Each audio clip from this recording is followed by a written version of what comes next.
Well, what would you think if you came home and found the locks had been changed and there was a big foreclosed sign on your front door?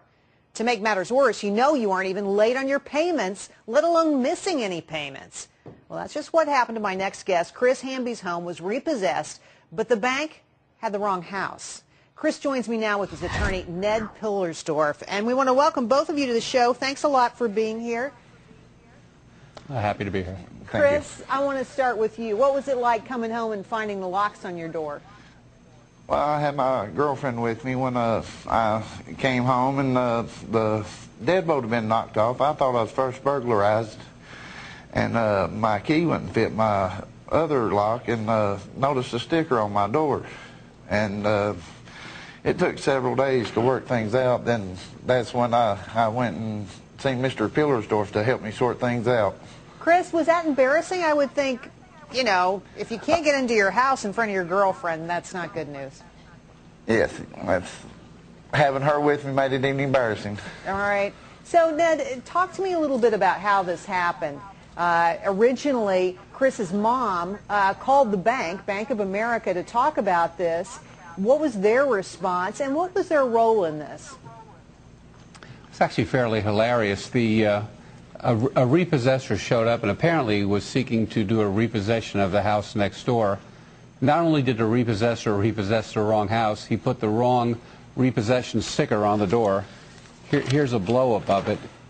And if you call the 1-800 number, you actually get Bank of America. It turns out the repossessor put the wrong sticker on it, so Mr. Hamby and his mother, primarily his mother, had a series of phone calls with Bank of America, and Bank of America, not surprisingly, was quite confused and confounded in that they had no relationship with Mr. Hamby and hadn't authorized a repossessor to do this job in this location.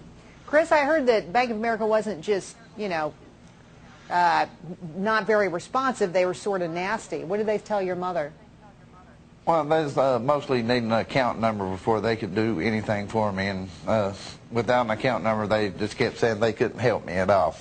Well, and that would have been true. They didn't have an account number because it wasn't them that changed the locks on your house.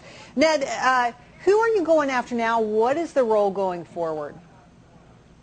Well, we filed a claim initially against Bank of America, and as the lawsuit progressed, Bank of America actually didn't do that much wrong. They actually connected the dots and notified the repossessor, hey, you got the wrong house. What we're interested in now is the other bank, in that apparently the other bank, when they were seeking to repossess the house, actually didn't have a court order or any type of legal reason to do the other house. Right now we have a trial date against the repossessor, and we're still trying to figure out who the original bank was who set all these matters in motion. Wow, so really confusing, a lot going on. Chris, how much is this going to end up costing you? Well, it cost me the sale of my house. I was in a process of selling my house at the time, and it kind of knocked me out of the sale of my home at the time. Wow. I haven't really added up the cost of what it's costing me. So you had a sale, an offer on your house pending, and because of this mess-up, then you weren't able to sell your house. Yes, ma'am. That's frustrating. You must not be very happy. No, not at the time. I wasn't very happy, and still haven't received no satisfaction. Well, Chris, we appreciate your coming on. Ned, thanks for helping us understand the situation. Chris, let us know if you get that house sold. We'd love to hear if you get some kind of settlement. Let us know how this resolves. I sure will. Thanks so much. Thank you, Jerry.